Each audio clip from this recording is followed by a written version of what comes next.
This video contains a quick overview of classes and objects. C++ is an object-oriented programming language. Everything in C++ is associated with objects. We're using this keyword class to define a custom class called myClass at line 5. This is our standard class declaration for a user-defined class in C++. This class at compile time, it's a class, but at runtime, it's an object.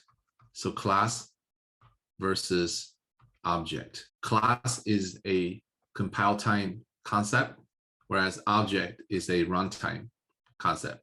You can think of this user-defined class, myClass, as a data type. So inside C++, you can declare an integer variable x, and this integer is a primitive data type. If you were to create an object of type myClass, based on the above definition, we can write myClass obj. So this declares an instance of user-defined data type called myClass.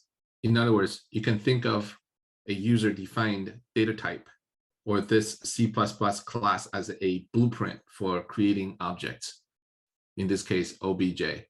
Inside of this class, we have several things. The very first one is what we call access specifier. This means that as a blueprint, this user-defined data type called myClass has publicly accessible list of items inside.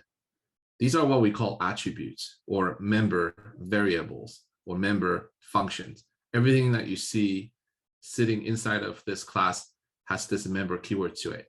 This means that these are all members of this class. The very first member variable is an integer called myNum. The second one is myString of type string. And the third one is a member function by the name myFunction that takes an integer argument and returns an integer value. You see everything in C++ is associated with classes and objects along with its member function variables. In different literatures, they call these attributes and methods. These are basically variables and functions that belongs to the same class. Sometimes people will also call them class members. Let's clear these and move on to the next topic.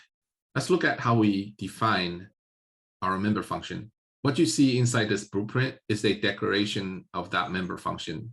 We can actually define this outside of that entire class. And what we need to do is to include a class scope. This myClass has a scope operator, which is : to specify that this is a class member sitting inside of myClass. And then you can define or add your own code in there to complete your function definition. On the bottom, from line 16 through to line 24, we have our standard entry point, main. This main function does two things. One is what we call instantiation, or creating an instance of that user-defined class we just had on the stack. So myClass obj, and that tells your computer runtime to allocate roughly 24 bytes of memory space. Of course, this is operating system specific and compiler specific, and it varies from machine to machine.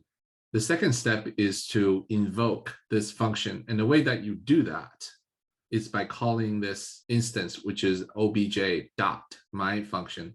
And it's important to know that we're using this dot operator to invoke this function. This function is invoked by passing an argument, which is a stub value. It doesn't do anything. As you can see, line 13 doesn't have any business logic.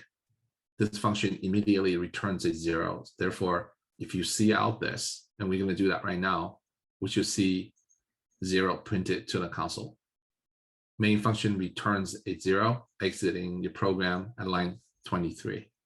In summary, let's do a quick overview of what just happened from line 5 through 10, which is what we call class declaration. Sometimes they call it class definition because you can literally have your definition sitting inside a class as well. In our example, we took the definition of its class member outside into lines 12 through 14. Line 5, class. This class keyword is used to create a class called myClass.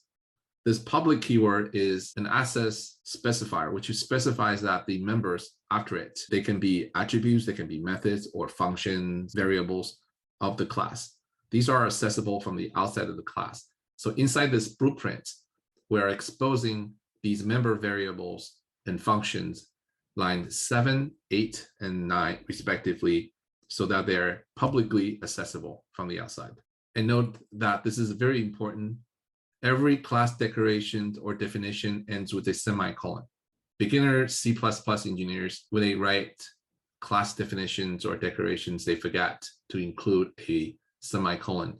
This will cause compiler to bark, giving out an error. So you don't have to worry about taking this error into runtime, but something for you to note. Thus, this concludes the introductions of C++ classes and objects.